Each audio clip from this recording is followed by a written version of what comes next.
샬롬 8월 25일 화요일 아침 묵상입니다. 오늘 말씀은 신약성경 로마서 14장 1절부터 12절까지 말씀입니다. 자, 오늘 말씀을 보면 사도 바울은 이제 믿음이 약한 사람 또 이제 막 예수를 믿었단가 아니면 이렇게 믿음 생활이 이렇게 탄탄하지 못하는 그런 사람들도 있고 또 이렇게 믿음 생활을 잘 하시는 분들 있잖아요. 그런데 1절 말씀이 참 그 뭐랄까 굉장히 울림 있는 말씀이에요.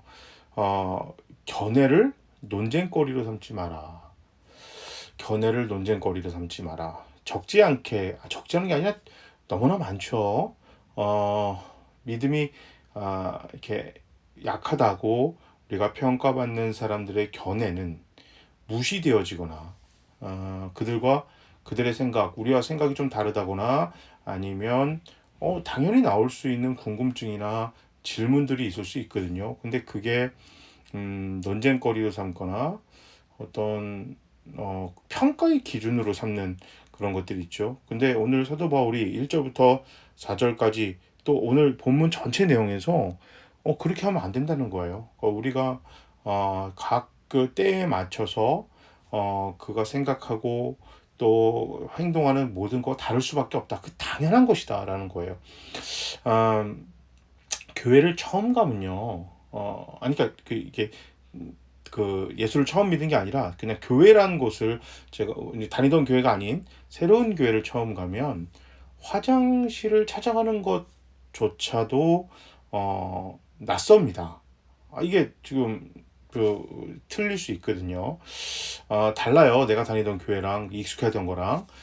그리고 목사님 설교, 예배 형태, 심지어 뭐 주보조차도 이거는 믿음의 여부와 상관은 없어도 그런 것들이 나랑 안 맞을 수가 있죠. 또 어색할 수가 있고 그러면 그거를 얘기를 할 수가 있어요. 만약 예를 들면 교회에 가서 이제 거기 있는데 뭐 이게 그 여자 화장실이나 어린이 화장실은 대부분 이렇게 몇 층씩 이렇게 1층, 2층, 3층 이렇게 나눠져 있는 교회들은 대부분 뭐 이렇게 노약자 화장실을 1층에 많이 이렇게 두는다고 생각을 하잖아요. 그런데 뭐 교회가 어떤 상황상 2층에 만약에 있었다가 치면 처음 교회를 방문하거나 이제 그런 사람들은 질문할 수가 있잖아요. 그 아이들 화장실이 왜 2층에 있나요? 그 1층에 있으면 이렇게 더 좋지 않았을까요? 라고 이렇게 의견을 제시하거나 질문을 할 수가 있어요. 그러면 그렇군요. 뭐 이게 원래 그런데 뭐 그렇게 됩니다. 이제 이런 식으로 설명을 하거나 아니면 사람들이 그런 부분에 대해서 불편하게 생각할 수도 있구나라고 이렇게 생각을 해주면 좋은데 이거를 무시하거나 아니면 뭐 우리 교회 무시하는 거냐라는 식으로 물론 좀 제가 얘가 좀 그랬지만 그런 식으로 우리가 몰아세울 경우가 있어요. 특히 이제 교단 색깔이 강한 경우는 뭐 이 교회에서는 자기가 있던 교회에서는 이게 뭐 제대로 된 건데 왜 이걸 하지 않느냐. 그러니까 미국에서 제가 이제 그 목회를 부목사 할 때 어떤 분이 오셔서 왜 사도신경을 예배 시작할 때 하지 않냐라고 질문을 받은 적이 있어요. 실제로 제가 이제 찬양 인도도 하고 그랬었기 때문에 그래서 저는 이제 제가 한국에 있을 때는 사도신경을 하는 교회였고 심지어 그 성시교동문도 했었거든요. 그런데 이렇게 미국에 처음에 뉴저지에 있을 때는 성시교동문도 안 하고 사도신경도 안 했어요. 근데 저는 그게 뭐 그럴 수 있다라고 생각을 했는데 그 성도님 입장에서는 너무 불편했나 봐요. 그러니까 교회를 다니신 지 좀 됐는데도 조심스럽게 저한테 묻더라고요. 그러니까 지금은 괜찮은데 처음에 왔을 때는 이단인가 생각을 했대요.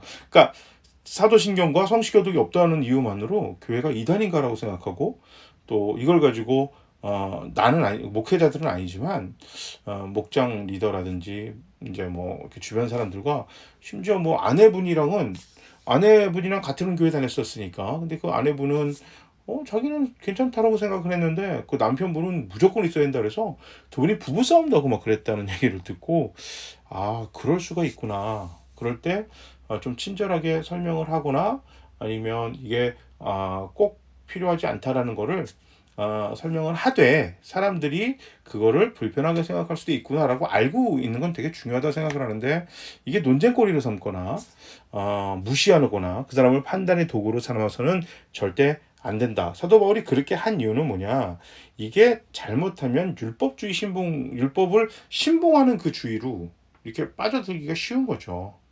그게 쉬운 겁니다. 그래서 사도 바울이 우리가 해야 되는 것 생각하고 판단하는 건 다 그때에 맞지만 결국 뭐냐?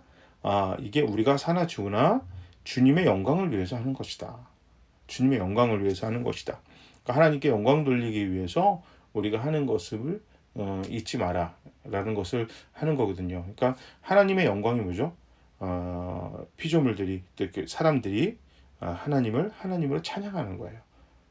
우리는 당연히 예수를 믿으니까 당연히 그렇겠죠. 그러나 우리 주변에 예수를 믿지 않는 사람들, 예수를 모르는 사람들, 알고 있으나 예수님 이렇게 그 기독교의 하나님의 복음에 적대적인 사람들에게 우리가 그들을 잘해주고 배려하고 우리가 겸손한 모습을 계속해서 그들과 살면서 보여주면서 결국 그분들이 우리의 삶을 보고 예수님의 사랑과 은혜를 발견해서 하나님을 우리처럼 구원자로 우리 아버지로 하나님 아버지로 고백할 때 그때 하나님의 영광이 드러나는 것이고 그 사람들의 고백을 통해 하나님 영광 받으시는 거거든요. 그러니까 모든 것을 다 하나님의 영광을 위해서 하라.